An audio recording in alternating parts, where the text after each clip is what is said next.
In the quiet ages long before memory, when the snows of Skyrim were yet untouched by the feet of wandering tribes, the land lay as though in dream.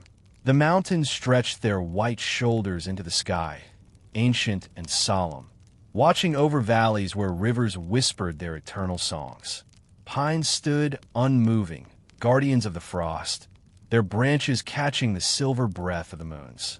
This was a time when the land itself still seemed to be learning its own shape, as if Tamriel were a canvas not yet complete, brushed with winds, carved by waters, and shadowed by timeless stone. It was here, across the frozen sea, that the first of the Nords made their way from distant Atmara. Their ships, carved from dark wood and creaking under the weight of hope, sailed upon waters treacherous and cold. The voyagers left behind a homeland weary with strife and famine, searching instead for promise in an untouched frontier. They came not as conquerors, but as wanderers guided by instinct, carried forward by stories of a vast new land whispered in the hearthfires of their ancestors. When at last they reached the shores of Skyrim, the breath of the north greeted them with both cruelty and embrace. Frost clung to their cloaks, and yet the air was filled with a purity unlike any other. The first camps rose near rivers and sheltered valleys, smoke curling gently into the sky, as though marking the presence of men in a place long ruled only by silence. In those nights, before the tumult of history had begun, the stars reflected upon the waters like runes of forgotten prophecy, foretelling destinies not yet written. The land they entered was alive with spirits older than men. The earth remembered the footsteps of gods, for the Etiada had once walked freely across these mountains. Their echoes lingered still, in the rustle of trees, in the shift of snow across peaks, in the thunder that rolled like a dragon's heart within the sky. To the first Nords, every hill bore a story, every river a guardian. They lived with reverence, for Skyrim was no mere territory to be claimed, but a living mystery, a land that seemed at once stern and sacred. In the hush of these beginnings, no wars yet scarred the earth, no dragon wings yet blotted out the sun. There was only the slow settling of hearths, the quiet rhythm of survival, and the murmur of songs sung in unfamiliar valleys. Families gathered by firelight, sharing tales of Atmara so that memory would not vanish. Hunters traced the steps of elk across snowfields, and children learned to listen for the call of owls deep within the pine forests. In those early days, every act was both necessity and ritual, shaping the bond between mortal and land. Yet even in peace, shadows stirred. For high upon the mountains, unseen but not absent, the dragons watched. They circled in the distance, proud and unchallenged, their scales glinting with the reflection of sun and moon. The first Nords did not yet name them masters, nor servants, but regarded them as forces of nature, great and inscrutable, like the storms that swept across the sea. It was an age of balance, fragile and fleeting, for soon the destiny of men and dragons would entwine, and the harmony of beginnings would give way to the fire of conflict. Still, for a time, the land belonged to quiet. The whispers of rivers lulled tired travelers to sleep, and the endless stretch of stars guarded their dreams. In this silence, history gathered its breath, waiting for the first cry of war, the first clash of voice and wing.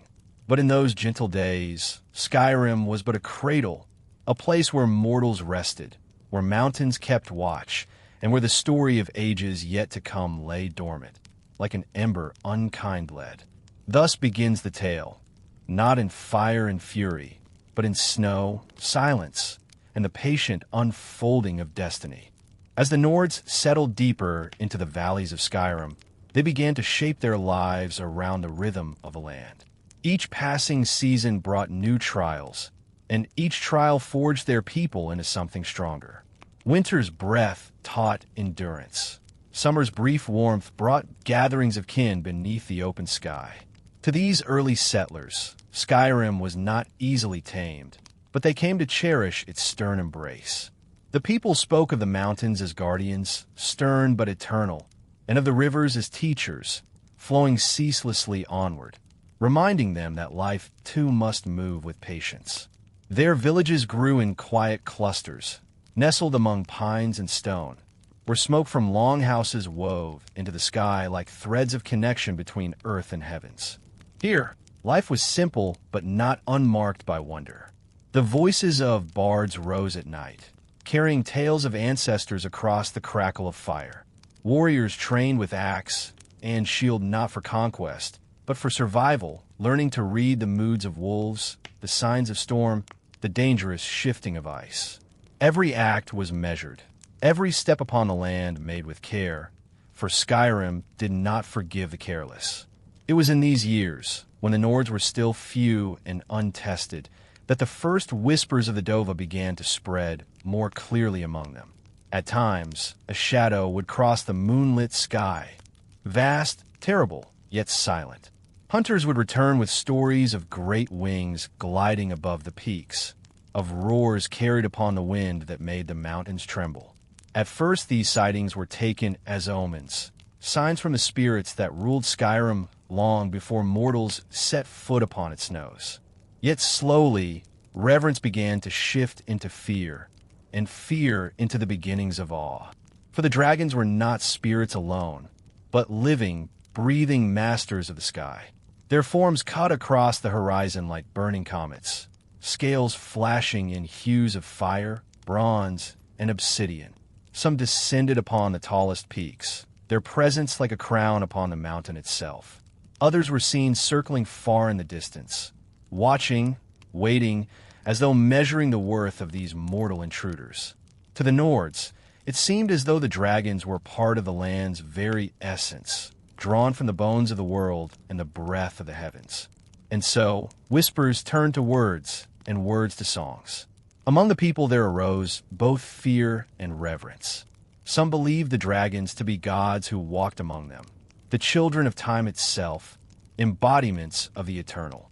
Others saw them as harbingers of trial, creatures who came not to bless, but to test the strength of man's spirit.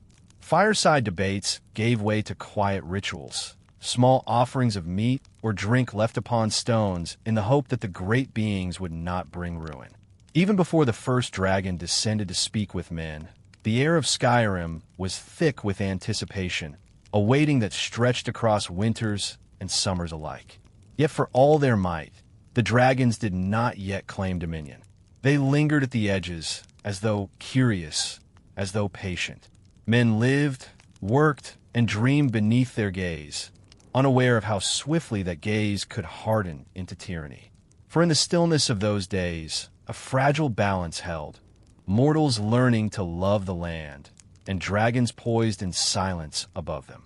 It was an age that would not last, an age already trembling at its edges, for the wheel of time turns ever onward, and harmony is a fleeting thing.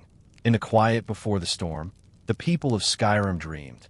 They dreamed of harvests to come, of children yet to be born, of long nights by the fire filled with song. And high above, the dragons dreamed as well, not of peace, but of power, of dominion, of a time when men would kneel and worship and the voice of the Dova would thunder over all the mountains of the north. Thus the stage was set, though none yet knew it. The land was whole, the people unscarred, and the dragons watching in silence.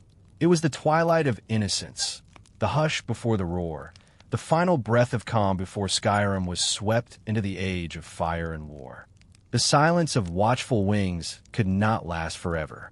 In time, the dragons descended from their high perches, their shadows falling upon the villages of men.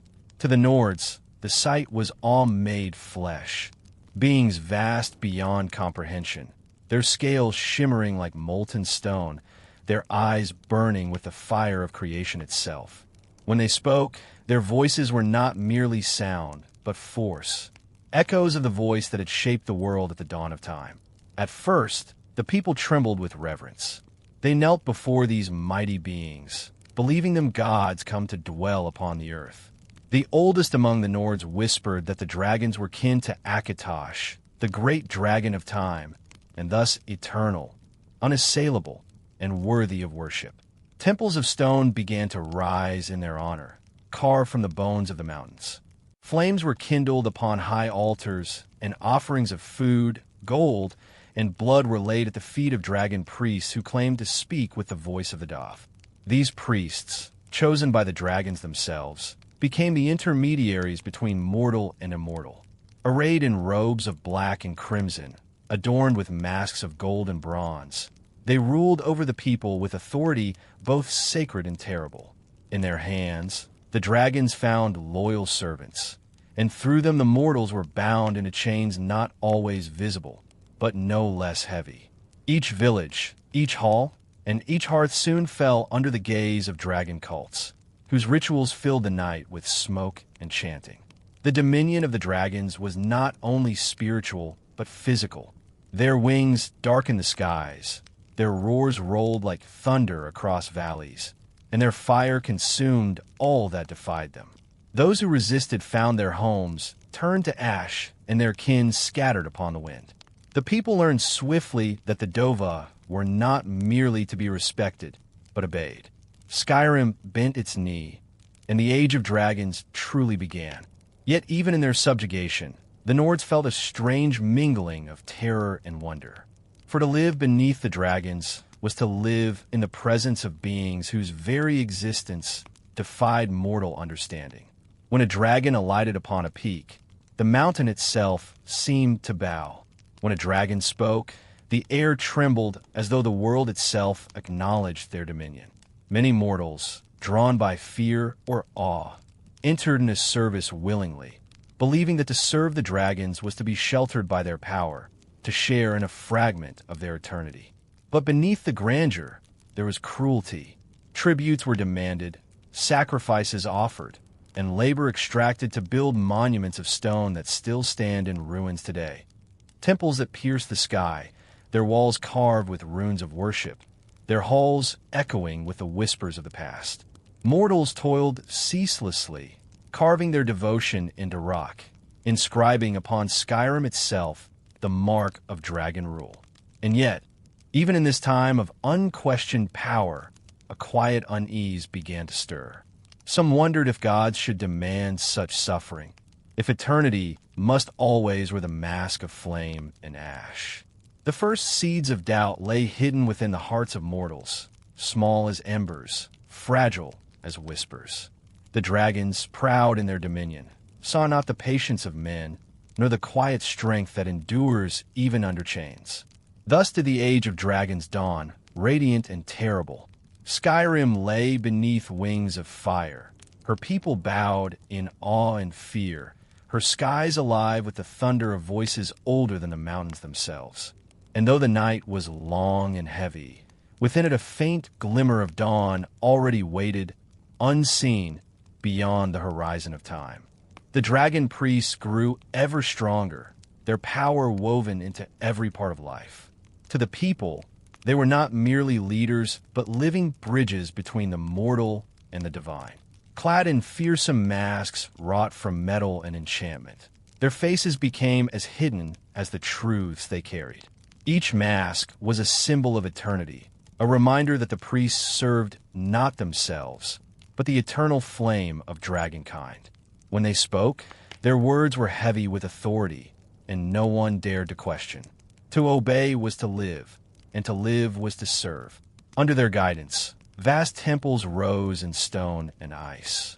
Mortals labored by torchlight, carving walls with runes that praised the Dova, inscribing hymns into the very bones of the mountains. Towers were raised that pierced the clouds, crowned with altars where offerings burned without ceasing. Some temples became resting places for the dragon priests themselves, tombs prepared in life for an eternal deathless vigil, guarded by enchantments that bound servants to their side beyond the grave. These monuments, cold and vast, were meant to endure as long as the dragons themselves, reminders to every generation that Skyrim belonged not to men, but to the immortal rulers of the sky. Life beneath this rule was shaped by fear and ritual. Each household gave tribute, whether in grain, in craft, or in blood. When the dragons descended, whole villages gathered in trembling silence, laying offerings upon the ground. A roar was a judgment, and fire was the sentence for defiance. The priests demanded worship not only in deeds, but in thought, teaching that the Dova were the children of Akatosh, eternal beyond time, and that to resist was to resist the very flow of the world itself. And so many bowed. They lit the fires of worship. They sang the hymns. They offered their sweat and their blood. In this obedience, they found a strange comfort. For to live under the dominion of the dragons was to live with certainty. There was no question of who ruled, no question of where one's place lay. Fear became habit, habit became tradition, and tradition became faith. The cults bound chains not only of iron, but of spirit, shaping the minds of men until they could scarcely imagine a world without dragons above them. Yet not all were willing. In quiet corners, whispers grew of the cruelty of the priests, of the endless hunger of the Dova. Some Nords spoke of their ancestors, of Atmara and the free snows of a land unruled by flame. These whispers were dangerous, for the priests tolerated no dissent. Those caught in rebellion were made examples, sacrificed upon high altars, their names struck from record. But whispers cannot be silenced forever. Like roots beneath stone, they spread unseen, biding their time, waiting for the day when it might break through. Still, for many generations the Dominion held. Skyrim lay beneath a mantle of smoke and fire. Her people bowed beneath the weight of worship. Her skies ruled by wings vast and unyielding. The priests walked as kings in the flesh, but their crowns were masks, their thrones but steps leading up to the talons of their dragon lords. It was an age of shadows, where the brilliance of the Dova blotted out the light of freedom. Yet within those shadows, the first seeds of resistance were planted, small, unseen, but alive. And though the dragons did not notice, though the priests believed their dominion eternal, the mountain winds already carried whispers of change. For no tyranny lasts forever, not even one born from the voice of eternity itself. In the long shadows of the dragon's reign, when fear and ritual bound Skyrim's people in silence, there came a change both subtle and profound. It began not with armies nor with blades, but with voices, voices that sought to mirror the power of the Dova themselves. For though dragons were born with the voice, woven into the marrow of their being, men too carried within them the breath of creation, a spark left by the gods in the dawn of the world. The first to feel this spark were wanderers, dreamers, and poets, mortals who listened not only to the world around them, but to the deeper rhythms beneath it. They heard the wind rushing through mountain passes and felt its hidden words. They listened to thunder rolling across the skies and sensed the echo of a greater tongue. With patience and reverence, they began to shape their breath, to let sound become force, and to speak words that were more than words. At first their efforts were frail, like embers struggling against the night. A single syllable carried little power, a whisper against the vast roar of the Dova.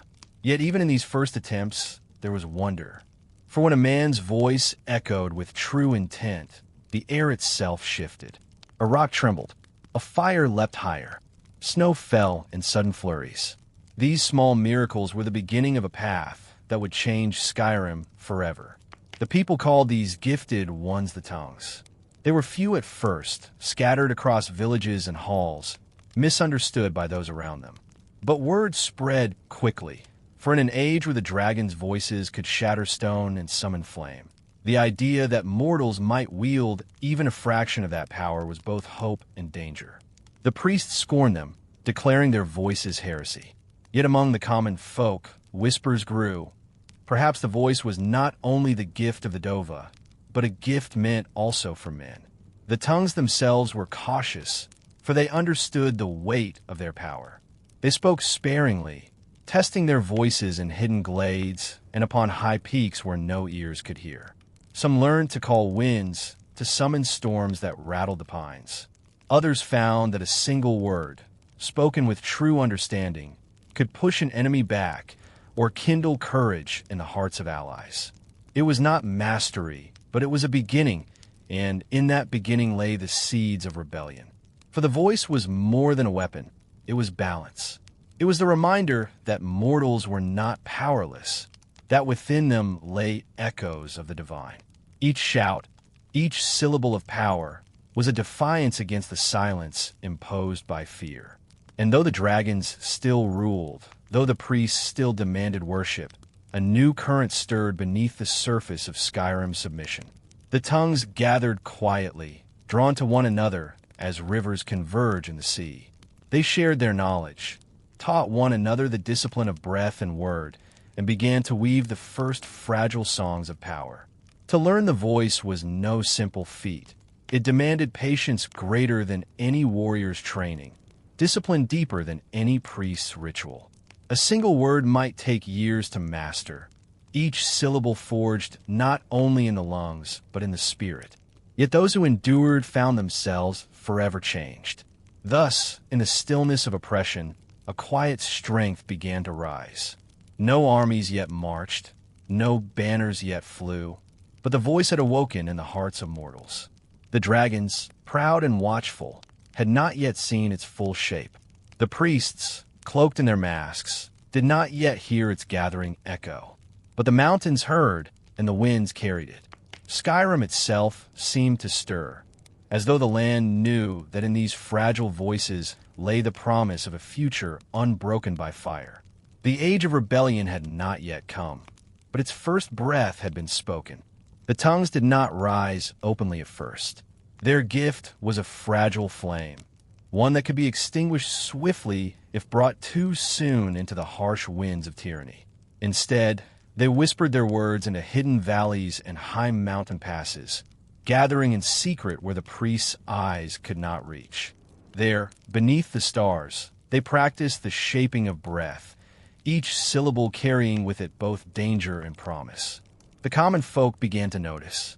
A traveler who had once been bent beneath the weight of fear returned home with a voice that seemed to carry thunder.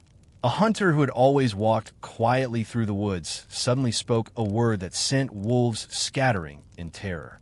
These were small miracles, but to a people bound by centuries of obedience, they were sparks of something greater. Whispers spread. Perhaps the gods had not abandoned men. Perhaps men, too, had been given a voice, not to serve, but to resist. The dragon priests grew uneasy.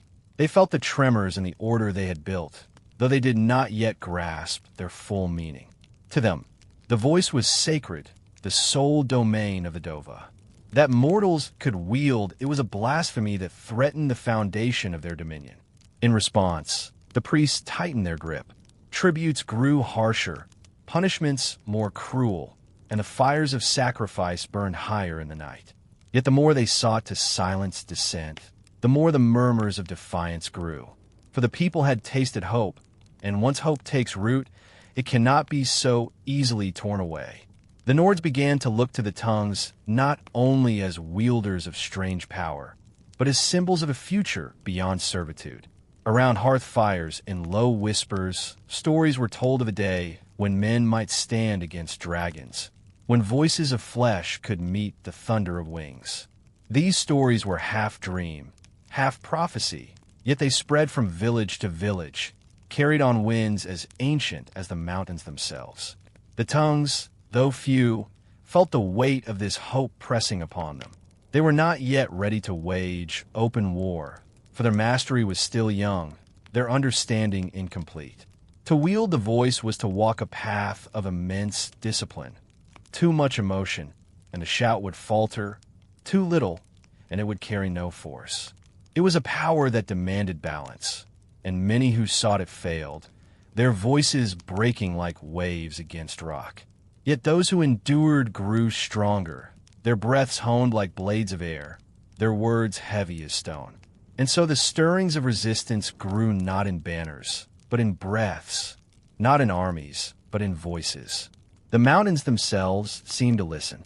When the tongues cried out in solitude, their shouts rolling across snow and stone, the echoes lingered longer than they should have, as though Skyrim herself was answering.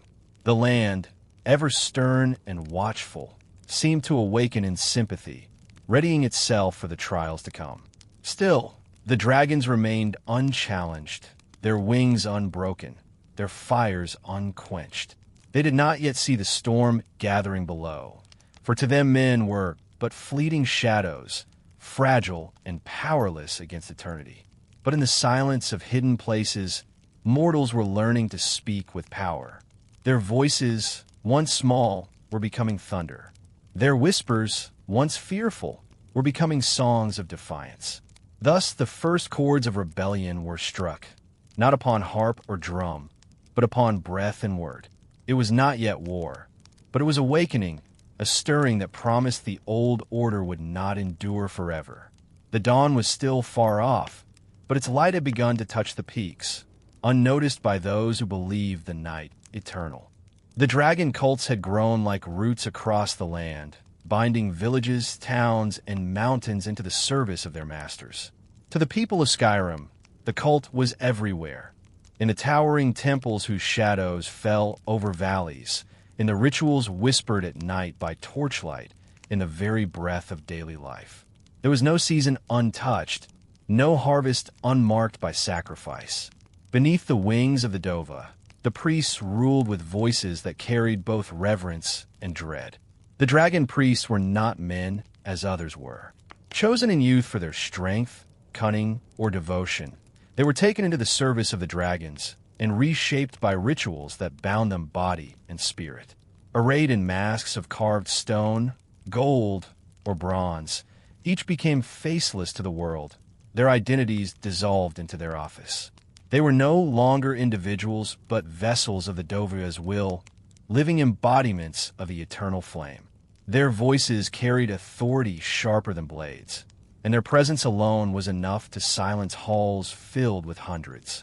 Within the great temples, their rule was absolute. Mortals labored endlessly in the carving of vast chambers, where walls rose with engravings of dragon wings, fire, and domination. In the heart of each temple stood altars where the air itself seemed heavy with lingering power. Here, rituals of fire and blood were performed, sacrifices to ensure the continued favor of the Dova. Cattle were slain, gold melted into shapes pleasing to dragonkind, and at times, mortals themselves were offered upon the stone.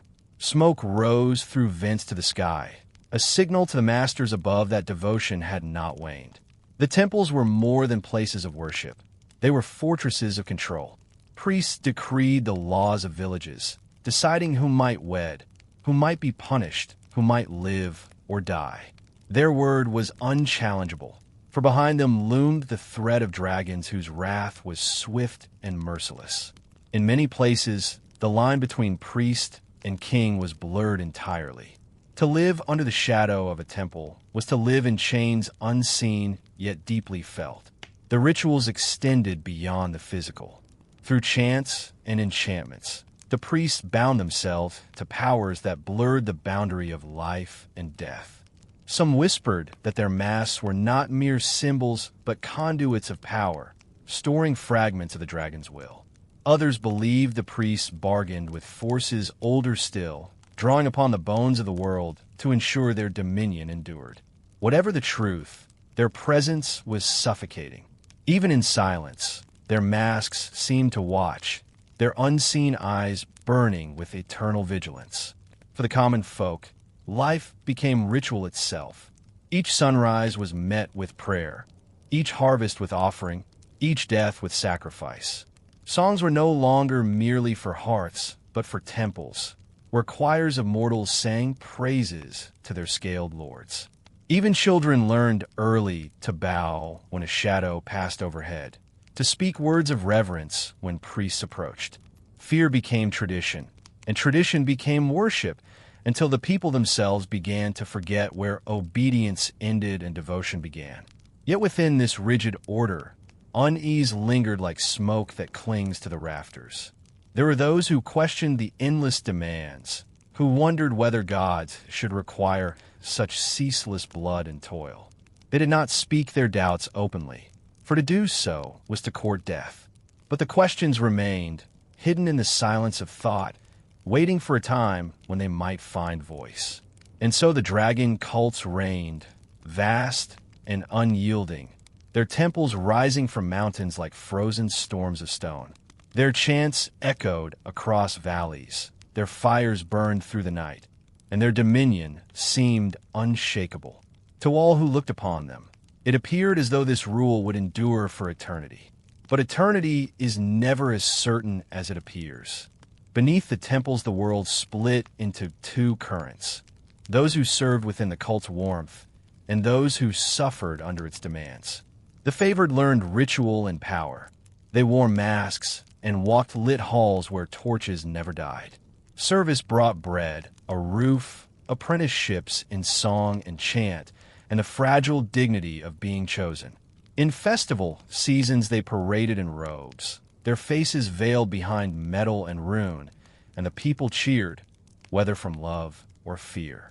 Outside the shadowed courts, the people bent to a harder fate. Farmers gave grain at harvest.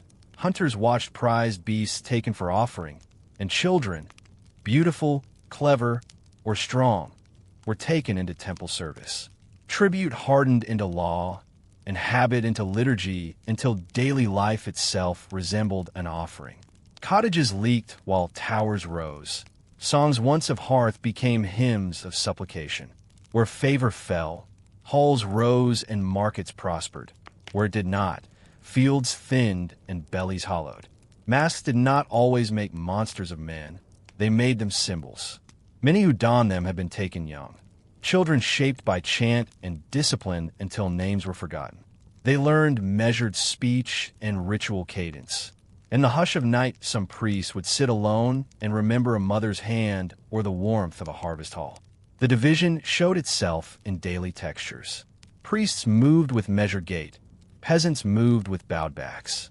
Markets hummed under banners. In secret corners, hunger muttered. Children learned which way to look: up for protection, down for provision. Weddings were sanctioned by priests who took their share. Funerals were weighed by rites that could cost a family more than grief. From the places of want came murmurs that hardened into movement. Widows and displaced hunters met in smoke-hidden huts to speak of offerings never sated. Their anger was practical. How to keep a child, how to keep a field, so their discontent spread. Those with little left had little to lose by kneeling no longer. The priests answered with pageantry and force. Festivals displayed abundance to prove the benefits of obedience. Punishments were public and severe to instruct compliance. Disappearances were hushed, but felt in every empty chair. Doctrine and governance braided until worship and rule became one. Yet life persisted in the creases of oppression. People shared secret songs and hidden bread. A priest might slip a purse to a widow. A field hand might rescue a smashed mask for a child to play with. These small mercies kept hope alive. They were the stitches of humanity, binding suffering to service, and whispered that the balance could change. In one winter, a festival was held to honor a dova that had passed the mountain. The temple feast displayed plenty: rows of roasted meat, goblets that seemed never to empty, banners bright with gold thread. The priest stood proud upon stone steps while beyond the light. Families waited for scraps. A child with chapped hands clutched a wooden toy, watching the priests with hungry eyes as offerings fell like distant stars. Punishments were made spectacle. A man who resisted had his tools shattered in the market. A woman who refused tribute found her cottage door sealed with a rune. Public shaming taught compliance as surely as any blade, and obedience spread like frost across the fields. Yet hidden networks of care grew. People traded favors, small acts that saved lives. A smith might pass an extra blade to a hunter who could not pay. A midwife might hide the birth of a child to spare parents from conscription, placing the infant with kin in another hall.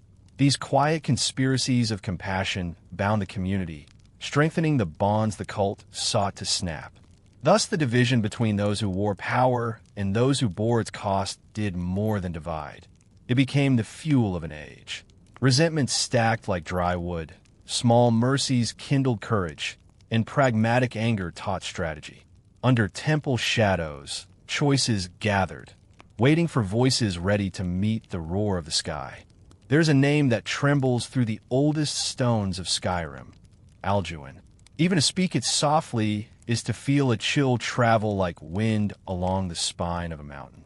He is not merely a beast of scale and flame, but a force woven into prophecy, a turning of fate that the oldest songs foreshadowed. In the hush of winter nights, when hearth fires dim and storytellers lower their voices, elders call him by titles that are more idea than name. Devourer, World Eater, Shadow at the End of Days, and the air seems to lean closer. Legends tie him to the turning of time itself. Some say he is a child of Akatosh, born of the dragon sky and the ticking of the ages. Others whisper that he is an agent of fate, sent to consume the old to make space for the new.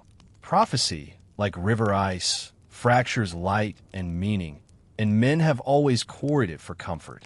Yet the verses about Alduin contain a quality that defies comfort, finality. To the tongues that pride the world's bones, his coming was never a lesson but a reckoning, a moment when stories end to make room for other tales. To live under the shadow of such a prophecy is to carry quiet dread. Farmers who set seed in spring would look up at the high winds and wonder if Alduin's shadow had passed. Mothers would hush infants, imagining in their cries the knell of a world undone. Even priests, who fashioned cults of reverence around Lesser Dova, spoke of him with a gravity unlike the pomp of ritual. They were men with no ready answer, and their voices faltered where the old songs were stern. His dominion, when it was at its height, was not merely conquest but assertion. To speak of Alduin is to speak of a dragon who consumed resistance as surely as he consumed grain or wood.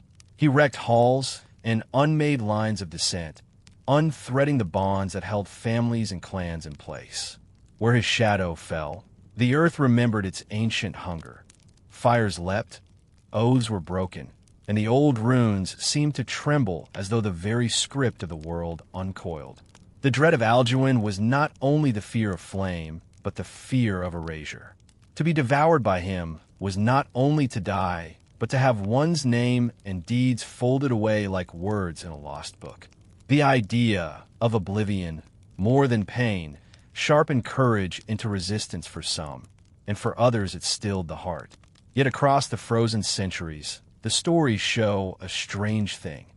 Even as Alduin's shadow promised undoing, it also drew forth stubborn human response. Where the World Eater came close, people clung to names, to songs, to small acts of stubborn life. He gathered followers in strange ways, for power invites power. Not all who aided him did so out of love. Some are bound by fear, some by bargain, some by the vanity of aligning with a force that promised to remake the world. Temples and cults that once served other Dova sometimes bent to his voice, and men who had prospered under one order found themselves bargaining with ruin to preserve what little remained. The allure of survival can turn even righteous hands into supplicants. Yet in the cold calculus of fate, prophecies can be read many ways. To some, Alduin was the necessary end that clears the path for rebirth. To others, a monstrous interruption of the world's song. This ambiguity gave his legend a power beyond the mere terror of his flame. It became a mirror. Through it, men saw the endings they feared and the new beginnings they might one day accept. Thus did Alduin sit in the high places of memory, king of ash and sorrow, herald of endings, and shadow in the quiet between seasons. To dream of him was to dream without certainty, and to wake from that dream was to find the hearth still warm, the fields still waiting, and the choice to live on or to kneel once more beneath a wing. The prophecy named him, but the living named themselves in how they faced him. When Alduin passed across the sky, there was no need for words. His shadow alone was enough to quiet the land. Villages that had echoed with the sound of axes and song fell into a hush as though the world itself held its breath. Men froze where they stood, women drew children close, and even animals pressed flat to the earth, sensing in their bones what the tongue could not utter. Fear moved swifter than fire, swifter than thunder. It was silence itself, heavy and complete. The dread of his presence was not like the terror of other dragons. Though Lesser Dova could scatter villages with a roar, Alduin carried with him the weight of inevitability. To see him in flight was to remember prophecies, to feel the words of old seers coil in the marrow of one's bones. The World Eater comes, and nothing endures. That knowledge carved hollows in the spirit long before flame touched the land. It was not the burning that unmanned mortals, but the certainty that resistance would be as fleeting as smoke. Stories from the northern coast speak of towns emptied without a single cry. Fires consumed homes while people sat in stunned silence. Eyes wide, mouths closed, their voices stolen by awe and dread. Fishermen abandoned their nets mid-haul, letting the sea reclaim its catch, while shepherds fled hillsides, leaving flocks untended. Silence was not absence of sound, but a spell, woven from terror and prophecy, draped over the land like a shroud. Yet not all silence was passive. Among those who survived his shadow, silence became a form of resistance. Families huddled in secret chambers, holding one another, refusing to utter the dragon's name, as though denial could shield them. Some refused to sing the hymns demanded by priests who invoked Alduin's power, choosing instead to let their voices fall quiet in defiance. In silence, they preserved fragments of identity, small refusals against a destiny that seemed already written. Still, oppression weighed heavy. Priests and cultists wielded Alduin's name like a lash. They spoke of his dominion as both threat and promise, declaring that only obedience might spare a village from destruction. To hear such words repeated day after day was to feel the heart dim. And yet, in the quiet corners of the night, men and women wondered, if Alduin was the end of all things, why did priests claim to hold sway over him? Did not the prophecy say that even temples would fall, their masks shattered beneath his wings? These doubts flickered like coals beneath ash, waiting for wind. There are tales of wanderers who walked alone after seeing his shadow pass, speaking to no one, staring with vacant eyes. Some were found days later, sitting before rivers as though listening for voices carried in the current. Others vanished altogether, consumed not by flame but by despair, swallowed into the wilderness. The prophecy lived not only in songs, but in the trembling of hands, in the tightening of throats, in the silence that spread across the land whenever his name was spoken. And yet, as in all ages, there were those who endured. They tilled the fields again after the fires cooled, rebuilt homes from stone blackened by flame, and taught their children to walk even in a world haunted by endings. Silence was their cloak, but within it lay stubbornness, the refusal to vanish, the quiet insistence that even under the shadow of the World Eater, life could kindle again. Thus the dread of Alduin was more than fear of destruction. It was the burden of prophecy itself, pressing upon every breath. It silenced voices, hushed songs, and turned laughter into memory. Yet it also held the seeds of defiance, hidden in that very silence. For silence is not only submission. It is the pause before speech, the breath before the shout, the stillness before the storm. So the people lived, poised between despair and endurance, bound beneath a sky where prophecy coiled like a serpent. They carried silence as both weight and weapon, never knowing which it would become when the shadow of Alduin returned. In the silence that followed Alduin's shadow, there came a whisper. It was not the roar of defiance nor the clang of blades, but something softer, like breath upon frost. From villages burned and halls shattered, a few voices began to rise in strange harmony. These were not ordinary cries, but sounds shaped by purpose, notes carved into the air with the precision of runes. They were the beginnings of the thu'um, the voice that would one day turn fear in a fire of its own. The tongues were not yet a brotherhood. At first they were wanderers, men and women who discovered that the force of their breath could push back against silence. Legends tell of a herdsman who, driven from his fields, shouted a single word at a wolf and sent it tumbling. Another tale speaks of a woman who, in grief, cried out upon a mountain, and the snow itself shook loose from the peaks. These were not trained warriors. but mortals whose sorrow, anger, and longing broke free in words that carried more weight than flesh should bear. At first their gift was feared as much as revered. To hear a word of power was to feel the bones vibrate, to sense that language itself could unmake the world. Some thought these voices cursed and fled from them. Others clung close, believing them to be the answer whispered by the gods. Slowly, stories spread, of farmers who held back raiders with a single cry, of wanderers who toppled stone with syllables alone. In taverns and market stalls, people spoke of them with lowered voices, half in hope and half in terror. The cults that ruled in Alduin's name looked upon these rising voices with unease. Power was meant to flow downward from dragon to priest, not upward from common men. Yet how could they silence what was born from breath itself? They tried to call it heresy, a danger to order. But the people had tasted something dangerous, the thought that not even Alduin's silence could hold forever. A word, properly spoken, might fracture even the weight of prophecy. So the first resistance did not begin with swords raised or banners flown. It began in hidden valleys, where a small circle of wanderers taught one another to shape breath into form. They spoke not to summon war, but to remember that they were alive. The act of speaking was itself defiance, for under the world eater's shadow, silence had been the rule. Now words returned, carrying the strength of storms. It is said that the earliest gatherings were simple. A fire burning low, a handful of outcasts gathered in a hollow. One would utter a word and the air would stir, lifting sparks higher than the flames. Another would answer, and the trees would bow.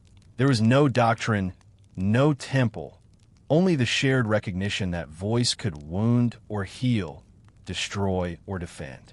And in those gatherings, hope was rekindled like an ember long hidden beneath ash. Thus did the first whispers of resistance rise, quiet at first, yet growing. They spread from village to village, carried not by parchment or decree, but by memory and song. A mother might teach her child a syllable to keep wolves at bay. A traveler might gift a single word to a host in gratitude. And so, beneath the watchful eyes of dragons and priests, a new force gathered, not in violence, but in breath. The tongues were not yet an army, not yet a brotherhood. They were only whispers, fragile as frost before dawn. But in the stillness left by Alduin's shadow, they proved a truth that could not be silenced. Even in the face of prophecy, mortals might yet shape the air, and through the air, the world. The first shouts that rang out against the dragons were not born in triumph, but in desperation. A village pressed to its knees by fire found its voice in a single cry. An elder, too frail to lift a blade, spoke one word, and the flames bent away, if only for a moment. That moment was enough for his kin to flee into the woods. Though the elder perished, the story of his voice lived on, a reminder that even mortals could wound the shadow of gods. As whispers became gatherings, and gatherings became secret teachings, the power of the thu'um began to coalesce into something more than chance. The wanderers who had discovered its strength sought one another out, guided by rumor and fate. Where once their words had been scattered notes, now they formed chords, voices layered in harmony, each word magnified by another. When they shouted together, valleys trembled and rivers shifted their course. The dragon cults did not stand idle. Priests sent hunters to silence these voices, branding them heretics and traitors. Yet the thu'um was not so easily slain. A single word could scatter armed men, hurling them aside like dry leaves in a storm. For every gathering broken, two more arose in the shadows, hidden among shepherds and travelers, whispered into the ears of children who would grow to wield the voice with surer command. In time, the tongues ceased to be wanderers and became a brotherhood. They were not bound by crown or temple, but by breath itself, a covenant of voices pledged not to dragons, but to one another. They swore no oaths of conquest, but of balance, seeking not merely to overthrow, but to restore. For their shouts were not only weapons. They were bridges, healing words that could knit wounds, calm storms, and lend strength to weary hearts. In their hands, language was once more creation, not only destruction. Yet their cries could not remain hidden forever. One night, beneath a moon veiled in storm clouds, a band of tongues stood against a dragon descending upon a village. With voices joined, they spoke a word that split the sky. The beast faltered, its wings folding as it crashed upon the earth. For the first time, the people saw a dragon brought low not by steel or fire, but by mortal breath. That memory spread swifter than any flame, igniting hope in places long resigned to silence. Still, the cost was great. To shout was to give of one's life force, and those who wielded the thu'um too recklessly were consumed by it. Some aged in moments, their hair turning white as snow. Others fell into silence forever, their voices broken beyond healing. The gift was a burden, one that demanded discipline and reverence. And so, from the ashes of desperation, the tongues began to shape themselves into something more enduring. Not merely rebels, but keepers of a dangerous truth. The priests grew desperate, for each victory of the tongues was a wound to their dominion. They declared curses, claimed that the voice was a theft from the gods, and sought to twist fear back into the hearts of mortals. But the seed had been planted, and it would not wither. The people had heard words that could shake mountains, and no proclamation could silence that memory. Thus the first shouts against tyranny echoed across Skyrim. They were imperfect, costly, and fragile, but they marked a turning. Where once there had been only silence beneath Alduin's shadow, now there was sound, a chorus rising not in temples of stone, but in the wild places of the world. And in that chorus lay the promise that even prophecy might one day be challenged. The age of whispers had ended. What began as scattered cries of resistance had swelled into a chorus strong enough to rattle mountains. The brotherhood of the tongues, once hidden in forests and caves, now walked openly across Skyrim. They were no longer wanderers, but warriors, voices honed into weapons as sharp as any sword. Where dragons once descended unchecked, they now found mortals waiting, not with silence, but with thunder in their throats. It was then that the War of Voices began, a conflict unlike any the world had seen.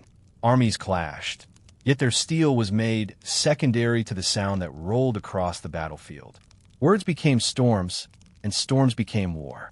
A single shout could scatter a line of shields, hurling men through the air as though they were leaves. Another could turn fire back upon the WYRMS that had unleashed it. Even rivers bent their course at the call of the thu'um, reshaping the land itself to serve the fight. The sky grew loud. Where once Alduin's shadow had silenced villages, now voices rose in answer, so powerful that the heavens seemed to crack. It is said that during these years, the very air of Skyrim vibrated with unseen tension, as though each breath carried the memory of battles fought in thunder. Travelers spoke of valleys where echoes lingered long after the clash had ended, ghostly remnants of shouts that had torn through the mountains. Dragons, proud and unyielding, answering kind. For though mortals had learned the thu'um, dragons had been born to it. Their voices were older, deeper, and each syllable carried the weight of centuries. Where men shouted in defiance, dragons roared in wrath, shaking the earth until cities crumbled. Skies blazed with fire and frost, not only from the beating of wings, but from the power of words that commanded the elements themselves. The land bore scars of this struggle. Forests were flattened by blasts of sound, mountains split by echoes too strong to fade, and rivers carved new paths through valleys reshaped by war. To walk across Skyrim in those days was to tread upon a battlefield of gods and mortals alike, where every stone seemed charged with memory. Villages rose and fell in cycles of destruction and rebuilding, each generation learning to live beneath a sky that roared with voices greater than storms. And yet, amid the devastation, there was awe. To witness a battle of voices was to behold the raw force of creation and unmaking. Those who survived spoke in hushed tones of words that shattered dragons from the sky, and of dragons who replied with roars that leveled fortresses. War had become more than blood and fire. It had become a contest of language itself, a struggle over who held dominion over the world's breath. The brotherhood of tongues grew stronger in these years, yet also more burdened. For every victory came at a cost. Voices burned out, warriors left broken, their breath stolen forever by the very power they wielded. Some embraced silence thereafter, becoming keepers of knowledge rather than fighters.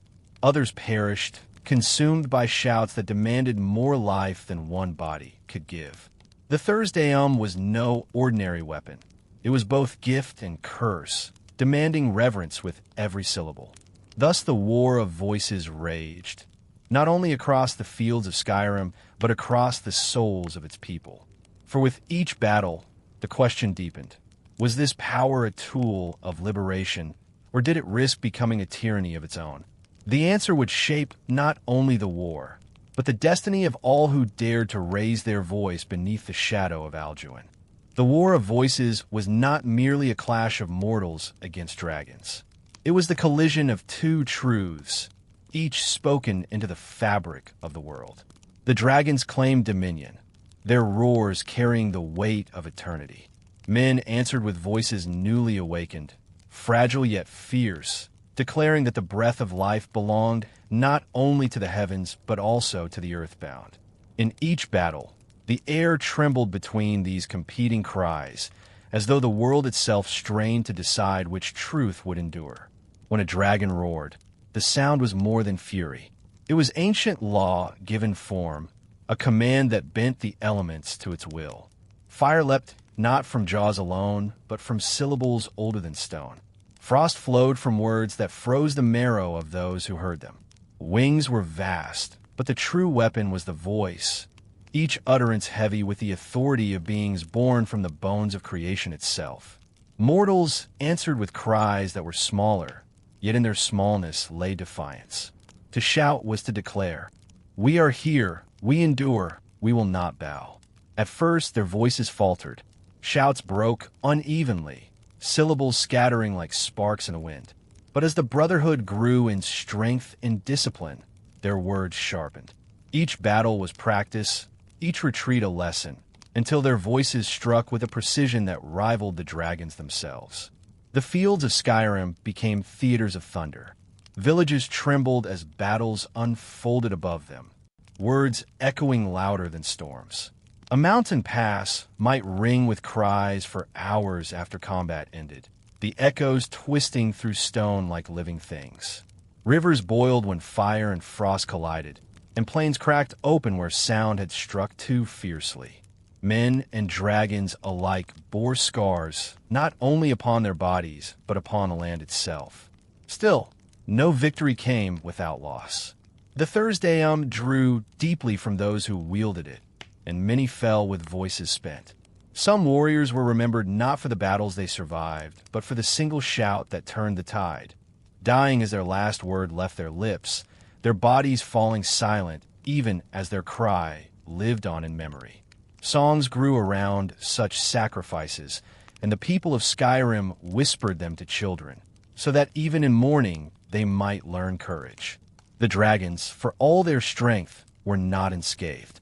Each shout of the tongues revealed a truth the WRMS could not ignore, that mortals, though fleeting as shadows, could rise to rival eternity itself. To the dragons, this was an insult beyond measure. They had been born with voices, while men had clawed and bled to earn theirs. Yet in that struggle lay a resilience dragons could not understand. For mortals shouted not only with power, but with desperation, with longing, with love for the fragile lives they sought to protect. Thus the war raged on, neither side yielding fully to the other. The sky became a chorus of clashing truths, the roar of dragons, eternal and proud, and the cry of men, brief yet unyielding. And in that chorus lay a question that could not yet be answered. Whose voice would the world remember when silence finally returned? As the war of voices thundered across Skyrim, the once unshakable dominion of the dragon cults began to crumble. Their temples, carved into mountains and raised upon plains, had long stood as monuments to fear and obedience. But where fear had reigned, doubt now began to seep like water through stone. For the people had seen dragons fall, and once the immortal had been slain, the illusion of eternal rule grew thin. The priests of the cults clung to their rituals, draped in robes heavy with symbols of fire and scales. They chanted the names of their masters, burning offerings in hopes that Alduin's shadow might grow heavy again upon the land. Yet their voices rang hollow compared to the rolling thunder of the tongues. What once inspired dread now seemed desperate, a pageant of gestures unable to stem the rising tide of defiance. Villages that once bent the knee began to withhold their tribute. Where priests demanded grain, the people gave silence. Where temples had been filled with worshippers, they now stood empty, echoing only with the sound of wind moving through stone. Some cultists abandoned their order altogether, throwing down their robes and seeking forgiveness from the very people they once oppressed. Others grew more violent, lashing out with blood sacrifices, desperate to rekindle fear. But blood could no longer bind the hearts of mortals, not when hope had already taken root. Still, the dragon cults did not collapse overnight. They remained formidable, wielding not only faith but also power. Some priests had mastered fragments of the thu'um, and with these they stood as sorcerers, their cries bending fire and shadow to their will. In their desperation, they became even more dangerous, driven less by faith than by fear of irrelevance. To them, the fall of the cults was not only the loss of dominion, but the unraveling of their very purpose. It was in these days that the great purges began. Mortals, emboldened by the victories of the tongues, stormed temples and tore down the idols of the WIRMS. In place of offerings, they left defiance. Some of these uprisings ended in slaughter, for dragons still defended their faithful. Yet others succeeded, and in the ruins of broken sanctuaries, the people carved new symbols of freedom. Fires lit not as sacrifice, but as celebration. Stories spread of battles fought within the halls of forgotten cult strongholds.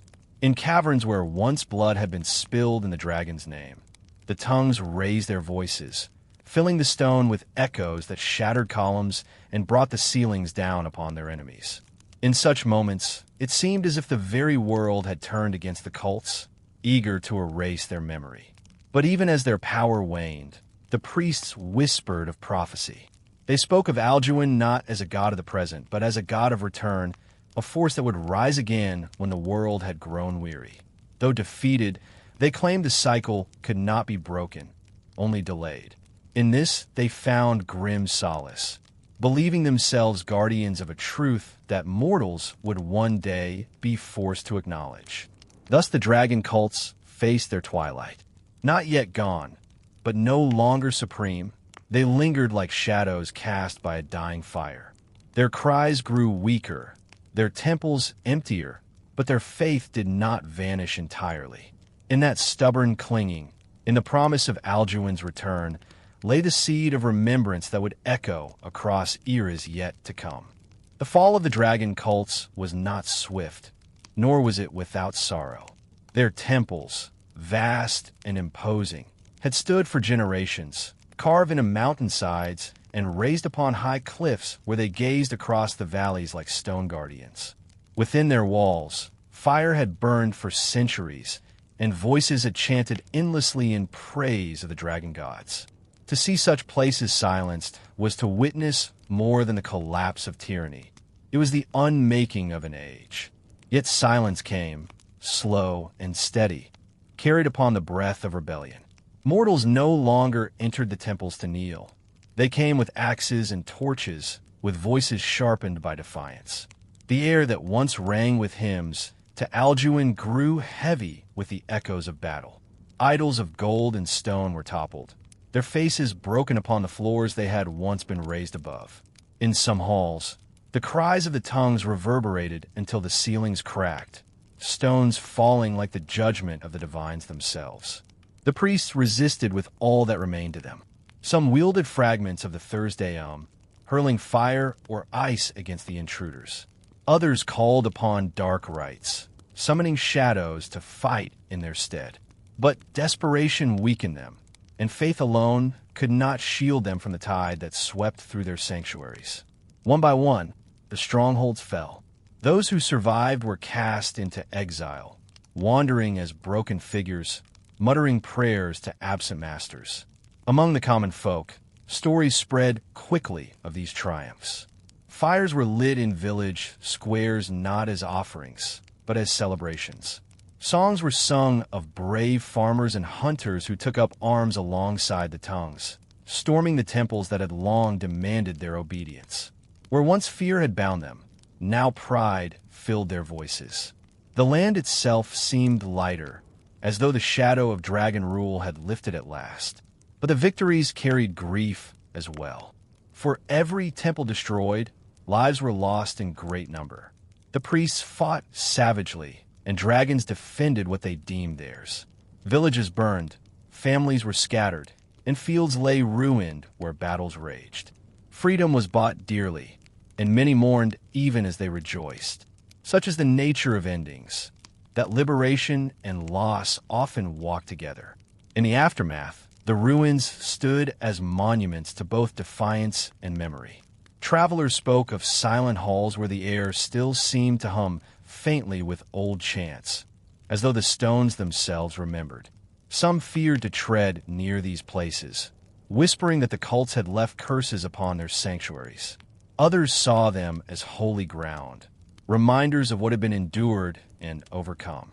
And so the broken temples became both warnings and reliquaries, symbols of an age that had ended, but not been forgotten. Yet even in their defeat, the cults planted seeds for the future. Their whispers of Alduin's return endured, passed down in fragments of prophecy. Though their temples were toppled, though their fires were quenched, the idea that the World Eater would rise again smoldered quietly in the minds of a few. These whispers traveled across generations, carried in secret by wanderers and scribes, waiting for the day when shadow would once more gather upon the sky. Thus the silence of the priests was not the silence of oblivion, but the silence of waiting. The temples fell, the voices dimmed, and Skyrim entered a new dawn. But beneath that dawn, the embers of the cult's faith lingered. And in those embers lay the haunting reminder that no victory is ever wholly complete and no ending truly final. The Dragon War, though already long and wearying, had not yet reached its crescendo. For while the dragon cults crumbled and their temples fell to ruin, the dragons themselves still soared, proud and terrible. Many had been slain by the tongues, but countless more remained, each a terror greater than any mortal army could hope to withstand. The skies of Skyrim still burned with wings and fire, and the land groaned beneath the weight of battles that shook mountain and vale alike. It was in these later days that the war grew fiercest. The dragons, enraged by the fall of their faithful, descended upon villages and strongholds with wrath unmeasured. Where once they had ruled by fear and command, now they fought with desperation, and desperation lent them fury. Whole valleys were scoured in fire, forests reduced to charred stumps, rivers boiled until fish floated lifeless upon the surface. Mortals stood their ground, but each victory cost them dearly, and each loss carved grief into the heart of Skyrim. The tongues became the pillar upon which hope rested. Their voices rang across the land, sometimes as warning, sometimes as challenge, sometimes as prayer. In the mountains they fought dragons wing to wing, their shouts echoing across peaks until avalanches tumbled in answer. In the plains they stood at the head of mortal hosts, their thu'um shattering the earth, sundering the air, and striking WIRMS from the sky. But though they were mighty, they were few, and each battle drained their strength as water drains from a cracked vessel. Legends speak of the Battle of the Burning Vale, where 3 dragons descended upon a settlement hidden deep in the southern forests. The tongues arrived too late to save the homes, Yet in their grief they shouted with such force that the flames were blown back upon the WYRMS themselves. Fire met fire, and the sky was lit like dawn at midnight. 2 dragons fell that night, broken upon the earth, and the third fled into shadow, its wings scorched and its pride wounded. The people who survived wept, not only for their losses, but for the wonder of seeing mortals stand as equals to the might of the skies. Other tales recall the siege of Snow Throat, when a host of WYRMS encircled the tallest mountain and sought to claim it as their fortress. For days the battle raged, the mountain sides trembling with fire and frost. Avalanches thundered down, burying warriors and WYRMS alike. In the end, the tongues drove the dragons away, their shouts splitting the air like lightning, though many among them collapsed with voices spent. To this day, travelers say Snow Throat still echoes faintly with the cries of that battle, as though the mountain itself remembers the strife. Yet even with such victories, the mortals knew despair. For each dragon slain, another seemed to rise. Their numbers, though dwindling, remained vast, and their power, though challenged, was still immense. The war had become a contest not only of strength, but of endurance, of which side could bear suffering longer. And the people of Skyrim, though brave, wondered often if they could withstand the storm that showed no end. Still they fought on, for in every ruin, in every scar upon the land, there lay proof that dragons could bleed, that gods could fall. Hope, once a frail ember, now burned like a stubborn flame, refusing to be extinguished. And though the sky blazed with wings and fire, the ground beneath remained steadfast, carried by the voices of mortals who would not yield. As the war dragged on, the struggle between mortals and dragons reached a threshold. For though the WYRMS had burned villages and broken armies, their endless dominion faltered beneath the weight of defiance. Mortals had tasted victory, and that taste lingered like iron upon the tongue. Each battle proved the truth, once unthinkable, that dragons, though terrible, could be brought low. And once such knowledge spread, it could not be erased. The final great clashes of the Dragon War were unlike the skirmishes of its beginning. No longer did dragons descend unopposed upon unarmed villages. Instead, they found mortals gathered in companies, led by warriors who bore both courage and cunning. Spears tipped with sharpened steel waited at every pass, and shields lined the hills like walls of defiance. And always at the heart of these armies, the tongues stood, their breaths steady, their voices waiting to unleash the words of unmaking. The Battle of Hallowed Crag is remembered in whispers, for it was there that a dozen WYRMS descended together, determined to crush the mortal spirit once and for all. They filled the sky like storm clouds, their roars shaking the mountainside. Yet upon the cliffs stood the tongues, their eyes unyielding. When the dragons struck, the voices of men and women rose in unison, the thu'um splitting the heavens with sound. The clash shook the crag until stones fell like hail, and fire streamed across the sky like rivers of light. By dawn, the bodies of WMS lay scattered, and though the tongues were weary beyond measure, their victory carved a turning point in the war. Other battles followed, each as fierce as the last. At Riverwatch, mortals lured dragons into narrow canyons, where their wings found no space to spread. There the tongues shouted, bringing down the cliffs themselves, entombing their enemies beneath stone. At Frostmere, the WYRMS descended in wrath upon frozen fields, but the people stood firm upon the ice, their shouts echoing across the void until dragons crashed down like meteors upon the surface. Each tale added to the growing belief that the age of dragon rule was waning. Yet such victories were not without cost.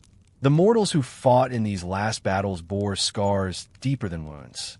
Fields were left barren, rivers choked with ash, forests splintered into wastelands. Families wept for kin who did not return, and even the victors stood hollow-eyed, wondering how long their strength could endure. But in those tears, there was no surrender. Grief walked beside determination, and together they forged a resilience stronger than steel. The dragons, once proud and disdainful, began to sense their own twilight. They fought with fury, but fury born of desperation. Some fled into the high mountains, hiding their wings from the sight of mortals. Others fought to the death, unwilling to bow even in defeat. Pride remained their essence, yet pride could not mend their dwindling numbers. Slowly, the tide of the war turned, and the sky grew quieter with each passing season. Thus the last great battles became not only a contest of strength, but a proving of destiny. Mortals had faced gods of fire and wing, and had not only endured, but prevailed. The war was not yet finished, but its course had shifted. The age of dragons, long unchallenged, now trembled upon the edge of its fall.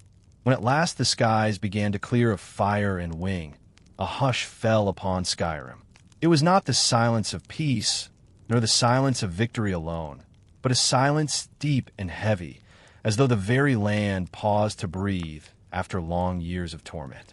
The Dragon War, though not yet entirely ended, had reached its waning. The dragons, once countless, now seemed fewer with each passing moon, their presence no longer overwhelming the horizons. Their temples lay in ruin, their priests scattered, and their dominion shattered. What remained was a realm scarred but unbroken, a people bruised but unbowed. In those days, the villages of Skyrim rose from ash and ruin. Farmers turned once more to their fields, though the soil was blackened and burned.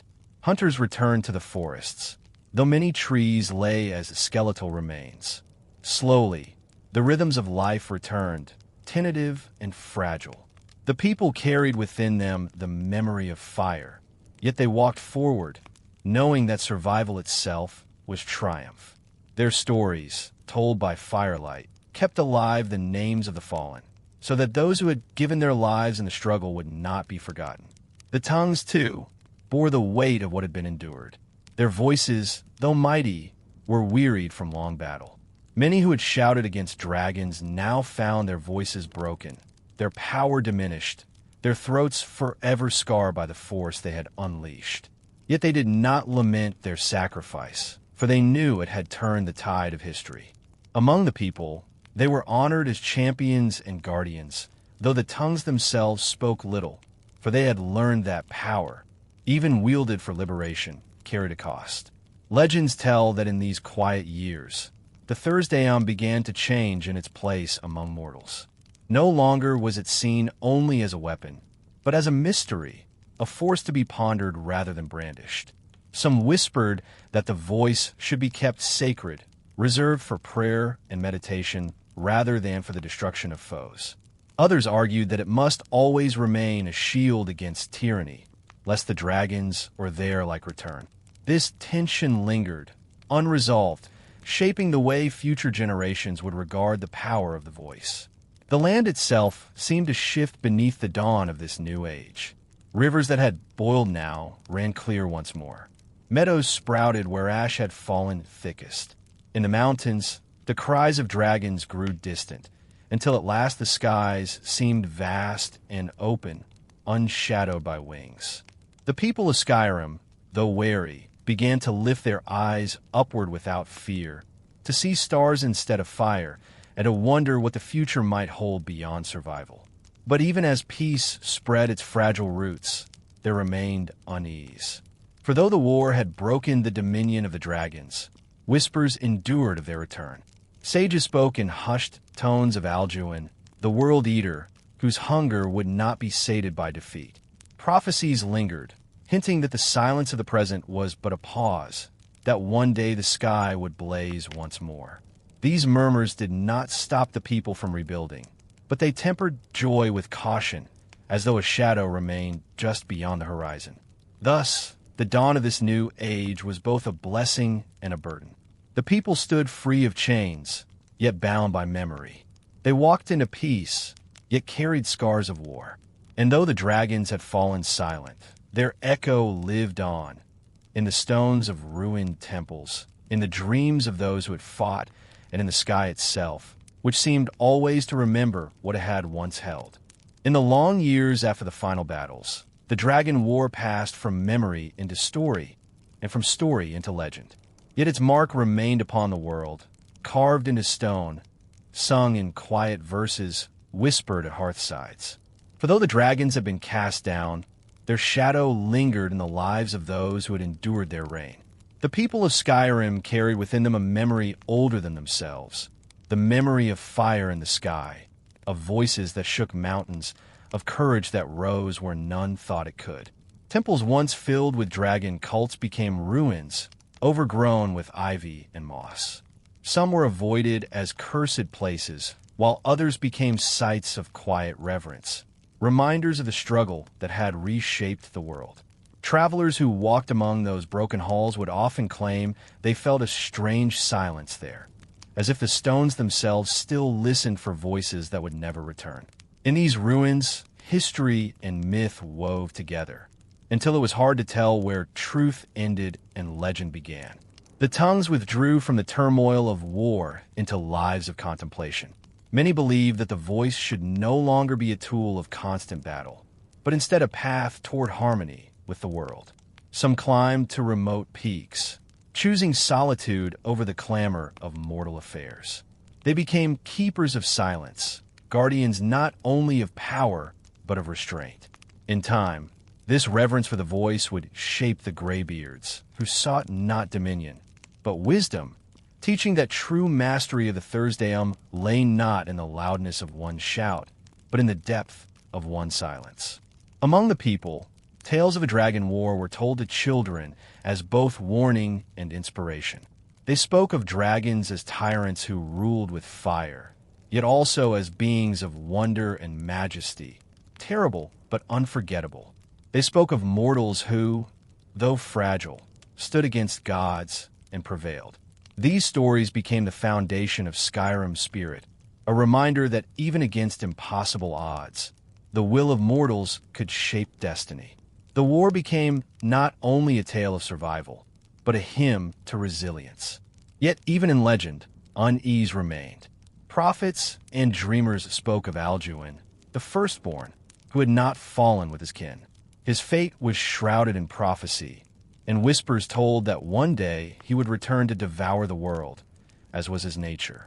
This foretelling cast a long shadow across the centuries, shaping the way mortals regarded their victories.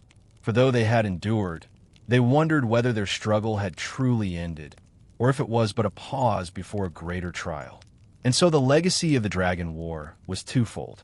It was triumph, for it proved that mortals need not live as slaves beneath the wings of tyrants. But it was also a reminder of fragility, for the skies could darken again at any moment, and the world could tremble anew.